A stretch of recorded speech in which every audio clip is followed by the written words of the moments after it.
Hello, good morning all of you. आप सब कैसे हो? आई होप आप सब ठीक होंगे।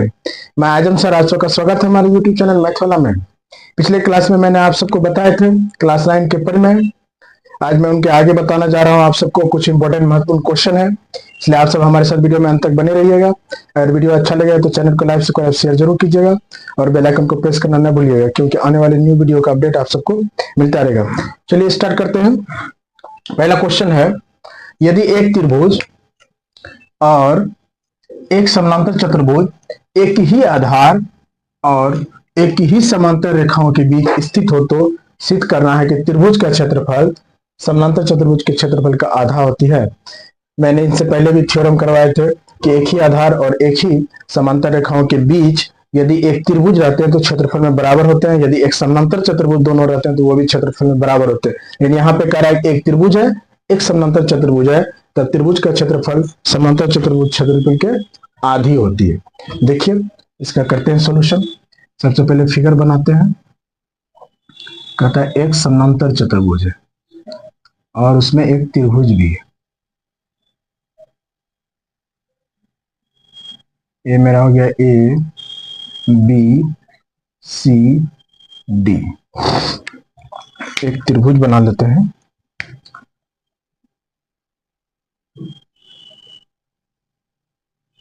इसका नाम यहाँ पे दे देते हैं ई, डी के बाद ई। अब देखिए क्या करना है, सॉल्यूशन करते हैं। सबसे पहले जो दिया है उसको लिख देते हैं। दिया है कि त्रिभुज त्रिभुज देखिए ए बी ई, त्रिभुज यही है ए बी ई और समांतर चतुर्भुज ए बी सी डी है ना। त्रिभुज ए बी ई और समांतर चतुर्भुज ए बी सी डी, ये क्या है? समांतर चतुर्भुज। एक ही आधार ए बी और एक ही समांतर रेखाओं ए बी और डी सी के बीच स्थित है कि नहीं? यहां तक इन कह रहा है कि एक त्रिभुज है और एक समांतर चतुर्भुज है, दोनों एक ही आधार ए बी और एक ही समांतर रेखाओं ए बी और डी सी के बीच स्थित है। यहां तक क्लियर है? अब देखिए करना क्या है, सिद्ध करना है। सिद्ध करना है कि एरिया ऑफ त्रिभुज ए बी ई बराबर है एरिया ऑफ चतुर्भुज ए बी, समांतर चतुर्भुज ए बी सी डी। सिद्ध करना है।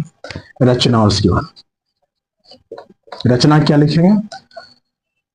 रचना यहां पे करना है, एक हमको यहां पे लंब डालना है, इसका नाम एम दे दिए। तो रचना में लिखेंगे रेखाखंड, क्या है? रेखाखंड E M Aadhaar A B पर लंब क्या किए? डाला, लंब डाला। That is E M perpendicular to A B. I think यहां तक क्लियर हुआ होगा, यही ना है? E M perpendicular to A B, A B पे क्या है? लंबवत है। अब देखिए प्रमाण करेंगे, उसके आगे क्या करते हैं? पूर्व प्रमाण करते हैं। पूर्व में देखिए, पूर्व में क्या लिखेंगे? समांतर चतुर्भुज ए बी सी डी का क्षेत्रफल बराबर क्या होती है? क्षेत्रफल बराबर आधार गुना, जानते हैं क्या होता है? आधार गुना शीर्षलंब। ये मैंने पिछले क्लास में पढ़ा है। समांतर चतुर्भुज का क्षेत्रफल क्या होता है? आधार गुना शीर्षलंब। अब यहाँ पे आधार क्या है? ए बी गुना शीर्षलंब हो जाएगा ई है। इसको समीकरण 1 मान के रखें। अब देखिए, अब त्रिभुज, एरिया ऑफ त्रिभुज ए बी ई का देखिए, इसका क्या होता है, इसका क्षेत्रफल का फॉर्मूला होती है 1/2 आधार गुना शीर्ष लाभ। 1/2 आधार गुना शीर्ष लाभ, यानी आधार गुना ऊंचाई भी बोलते हैं। 1/2 आधार गुना शीर्ष लाभ। आधार इसका क्या है, मुझे ए बी ई का आधार क्या है, ए बी और ई एम। ये हम लिख भी सकते हैं फ्रॉम कहां से, फ्रॉम फर्स्ट से, वही ना, ए बी फ्रॉम ये। अब देखिए 1/2 ए बी, इसको यहाँ पे रहते, ये तो डायरेक्ट लिखे, अब इसको हम लिखेंगे यहाँ पे 1/2।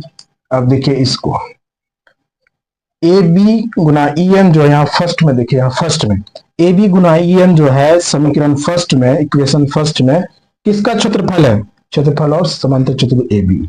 इसी को लिखेंगे यहाँ पे एरिया ऑफ समांतर चतुर्भुज ए बी सी डी। यही मेरा हुआ कहां से, फ्रॉम फर्स्ट।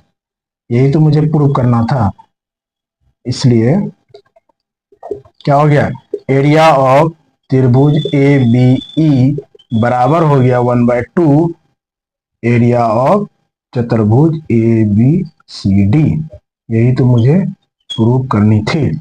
आई थिंक आपको समझ में आया होगा, क्लियर हुआ होगा। इसके आगे बताते हैं।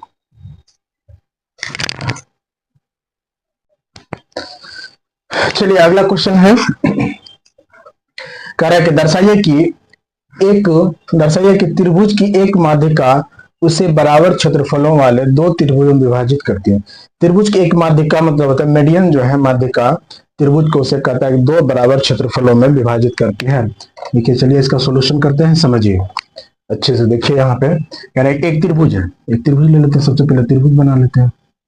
एक त्रिभुज बना लिए, इसका नाम दे दिए ए बी सी।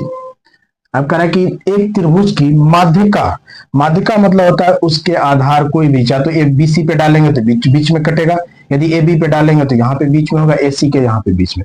हम अगर बी सी के डालते हैं तो इसके माध्यिका यहाँ पे बीच में लेके खींचेंगे, माध्यिका, वह माध्यिका, इसका नाम डी दे दिए। अब देखिए लिखेंगे इसमें, माना कि ए बी सी एक क्या है, माना कि ए बी सी एक त्रिभुज है, क्या है, त्रिभुज है, और ए डी उसकी एक क्या है, माध्यिका है, उसकी एक माध्यिका है। यहां तक तो क्लियर है। फिर लिखेंगे सिद्ध करना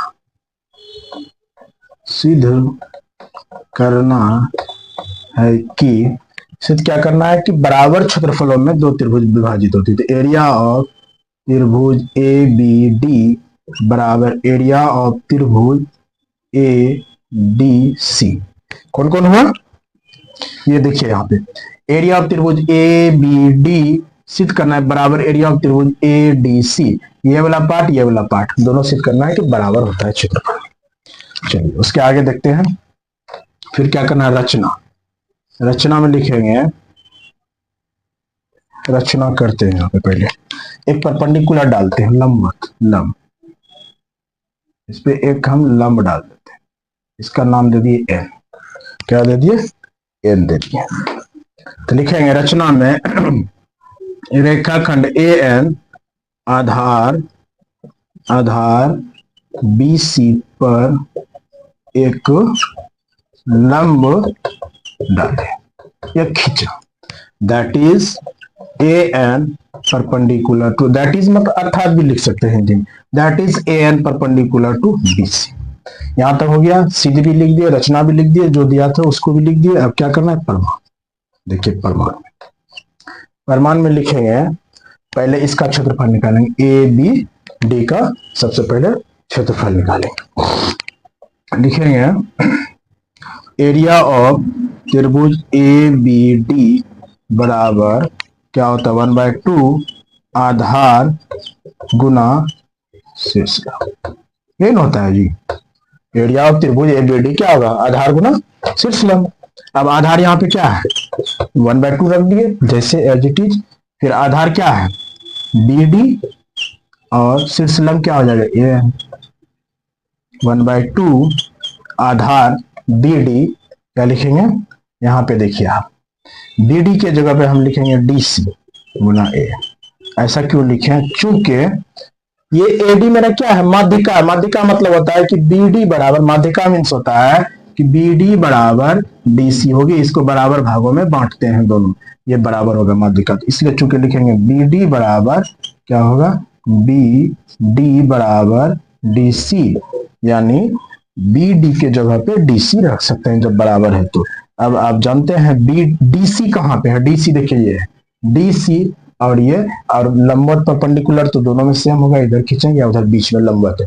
इसका मतलब कि आधार हो गया डीसी, तो इसको लिखेंगे 1/2, ये क्या हो गया, आधार गुना शीर्ष लंब। अब है ये फॉर्मूला है किसका, ये है एरिया ऑफ त्रिभुज ए डी सी का। इसलिए हम कहेंगे कि एरिया ऑफ त्रिभुज ए बी डी बराबर एरिया ऑफ त्रिभुज ए डी सी। यही तो मुझे प्रूव करनी थी। आई थिंक आपको समझ में आया होगा। आज का यहीं पे क्लास खत्म करते हैं। Thank you all of you. फिर नेक्स्ट क्लास कल करते हैं।